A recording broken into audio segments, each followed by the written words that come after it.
What's in a name? Everything. The power of a name has long been immortalized in prose, poetry, and history. It is your face to the world, your ambassador of quality that reflects your ideals and aspirations. Thompson's, a name, a family, a tradition of excellence. So it is with Thompson's Toyota, where our professional and courteous staff are eager to help you drive home your dream vehicle from the largest selection of new and used Toyota cars and trucks at the best prices. And if your vehicle needs service, our Toyota factory-trained and certified service technicians have the skill and expertise to do the job right and do it right the first time. Thompson's Toyota, where you'll always be treated like family. But why, some say, the moon? Why choose this as our goal? And they may well ask, why climb the highest mountain? Why, 35 years ago, fly the Atlantic? We choose to go to the moon in this decade and do the other things, not because they are easy, but because they are hard. Because that goal will serve to organize and measure the best of our energies and skills. Because that challenge is one that we're willing to accept, one we are unwilling to postpone, and one we intend to win, and the others too.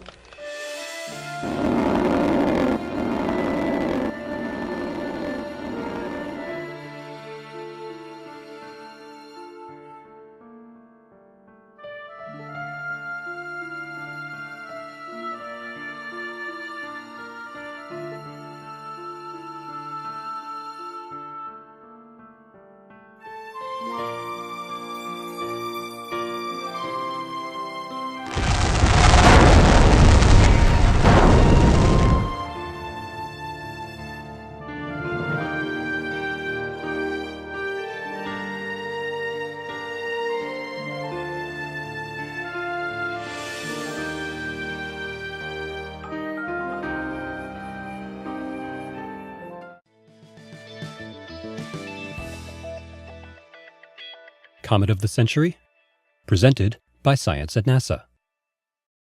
Out near the orbit of Jupiter, a faint speck of light is moving through the black of space. At first glance, it doesn't look like much, no brighter than 1,000 distant stars speckling the velvet sky behind it. Indeed, it takes a big telescope to make out that it's a comet. But what a comet it could turn out to be. Later this year, Comet Ison could blossom into a striking naked-eye object visible even in broad daylight. Comet Ison is a sungrazer, explains Carl Badams of the Naval Research Lab.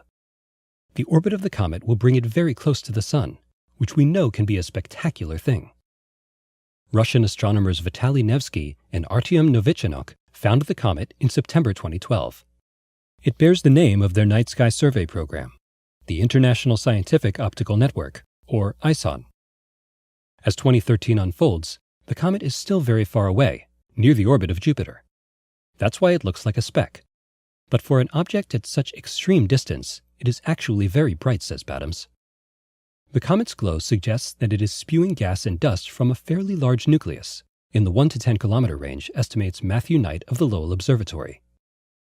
On November 28, 2013, this dirty snowball will fly through the Sun's atmosphere little more than 1 million kilometers from the stellar surface. If the comet survives, a big if, it could emerge glowing as brightly as the Moon, briefly visible near the Sun in broad daylight. The comet's dusty tail stretching into the night sky could create a worldwide sensation. Some reporters have started calling ISON the Comet of the Century, but Don Yeomans of NASA's Near-Earth Object Program thinks that's premature. I'm old enough to remember the last comet of the century, he says. In 1973, a distant comet named Kohoutek looked like it would put on a great show, much like ISON. The actual apparition was such a letdown that Johnny Carson made jokes about it on The Tonight Show. It fizzled, said Yeomans. Comets are notoriously unpredictable. Comet Ison has the potential to live up to the hype, but it also has the potential to do nothing, agrees Badams. One hazard is the Sun. Solar radiation can affect a comet's trajectory, and gravitational effects have been known to destroy comets. A recent example is Comet Elenin, which broke apart and dissipated in 2011 as it approached the Sun. Elenin, however, was a much smaller comet. A better comparison, perhaps, is Comet Lovejoy, which flew through the Sun's atmosphere in 2011. Lovejoy emerged intact and wowed observers with a garish tail for weeks. Comet Ison is at least twice as big as Comet Lovejoy, notes Knight. This would seem to favor Comet Ison surviving and ultimately putting on a good show. One of the most exciting possibilities would be a partial breakup. If Comet Ison splits, it might appear as a string of pearls when viewed through a telescope, speculates Badams. It might even resemble the famous comet Shoemaker-Levy 9 that hit Jupiter in 1994. A breakup would pose no threat to Earth, assures Yeomans. Comet Ison is not on a collision course. If it breaks up, the fragments would continue along the same safe trajectory as the original comet. Whatever happens, northern skywatchers will get a good view. For months after it swings by the Sun, Comet Ison will be well placed for observers in the northern hemisphere. It will pass almost directly over the North Pole, making it a circumpolar object visible all night long. Will Comet Ison fizzle or sizzle? The answer will be plain to see. For more news about Comet Ison and other visitors from deep space, stay tuned to science.nasa.gov.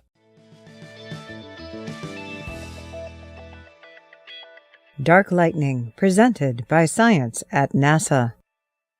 NASA's Fermi Gamma Ray Space Telescope was launched in 2008 on a mission to study high-energy phenomena in our universe. The telescope routinely detects things like flares, powered by black holes in distant galaxies, or outbursts from massive stars going supernova. So, in 2010, researchers were not surprised when the telescope was hit by a beam of high-energy positrons, the antimatter equivalent of electrons. That's the sort of thing Fermi is out there looking for. But they were surprised when they realized where the antimatter came from, not from some black hole light years across the galaxy, but rather from our own planet. The source was a thunderstorm just 3,000 miles away. Earth's magnetic field seems to have corralled about 100 trillion positrons from the storm into a tight beam and funneled them all the way to the spacecraft, explains lightning expert Joseph Dwyer of the Florida Institute of Technology. Something was producing antimatter above the clouds of Earth and hurling it into space at nearly the speed of light. But what? Dwyer and collaborators at the NASA Marshall Space Flight Center and the University of Alabama believe they have figured it out. The answer, says Dwyer, is dark lightning. Dark lightning may sound like an oxymoron, but there is growing evidence that it is real. Ordinary lightning happens when electric fields build up inside thunderclouds. Electrons rush from one part of the cloud to another to try to cancel out the growing voltage. The flash of light we see traces the path of the charged particles, which heat the air 5 times hotter than the sun. If Dwyer's ideas are correct, dark lightning is a competitor of ordinary lightning. It also tries to cancel out the thunderstorm's electric fields. The process, he says, goes something like this. Under the right conditions, electric fields in a thunderstorm can create a powerful avalanche of electrons, shooting upwards nearly as fast as light. The electrons collide with air molecules, in turn producing gamma rays. Earth-orbiting spacecraft have been observing gamma-ray flashes from thunderstorms since at least the mid-1990s. Next, the gamma-ray energy transforms into a pair of particles, an electron and a positron. Successive collisions between these particles and other air molecules create a new batch of positrons and electrons, and the cycle repeats. A continuous feedback loop forms, like nuclear fission. It's a natural, self-generated, self-sustained particle accelerator, says Dwyer. Once the feedback loop gets started, he says, it can discharge parts of a thundercloud as fast as lightning. And, because the cascading electrons and positrons generate more gamma rays than visible light, the whole process is practically invisible to the human eye. Researchers once thought that gamma-ray flashes from thunderstorms were a weird byproduct of ordinary lightning. Now they are thinking it is a sign of dark lightning instead. The gamma-ray burst monitor on board Fermi is excellent at catching these flashes. At the American Geophysical Union meeting last month, Valerie Connaughton of the University of Alabama in Huntsville explained how new data processing techniques have improved the burst monitor's performance even more. In mid-2010, we began testing a mode which allows us to locate many faint gamma-ray flashes we had been missing, she said. Now, team members estimate Fermi should be able to catch almost 1,000 flashes a year. With data like that, researchers hope to shed new light on dark lightning and solve its mysteries once and for all. For more news about dark and mysterious things in the skies of Earth, visit science.nasa.gov.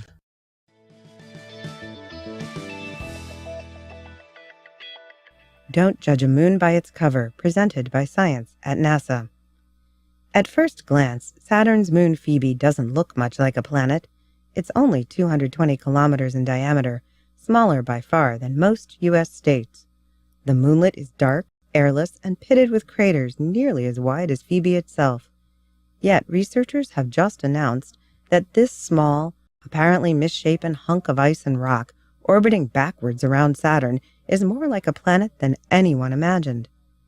Astronomers have long known that Phoebe wasn't like other moons in the Saturn system, so when NASA's Cassini spacecraft reached Saturn in 2004, visiting Phoebe was a top priority.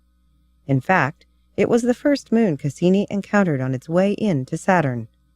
Data from the flyby have occupied mission scientists ever since, and they released their findings in the journal Icarus in April 2012. By combining Cassini data with modeling techniques previously applied to other solar system bodies, we've been able to go back in time and clarify why Phoebe is so different from the rest of the Saturn system, says Jonathan Lenine, a co-author on the study and a Cassini team member at Cornell University. First of all, Phoebe is more spherical than it looks. Grid lines wrapped around the moon resemble a well-worn classroom globe, once round, but a bit battered from overuse. Cratering has made the body visually irregular, but in the distant past, it was clearly much more uniform. Co-author Peter Thomas, a Cassini team member at Cornell, explains, "From the shape seen in Cassini images, and modeling the likely cratering history, we were able to see that Phoebe started with a nearly spherical shape. Apparently, Phoebe formed early enough in the solar system's history to capture radioactive materials in its core. As in the core of Earth, radioactive decay inside Phoebe would produce a significant amount of heat, warming the interior and reshaping the moon into a sphere. In this scenario, heavier materials would sink to the core, and lighter materials would float to the top. Indeed, Cassini data indicate that Phoebe has denser, rock-rich material concentrated near its center. Internal heating, layering, a spherical shape? Planets have these same properties. This doesn't mean, though, that Phoebe is a full-fledged planet.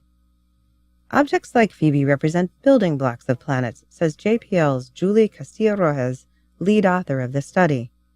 They give scientists clues about what conditions were like around the time of the birth of planets and their moons.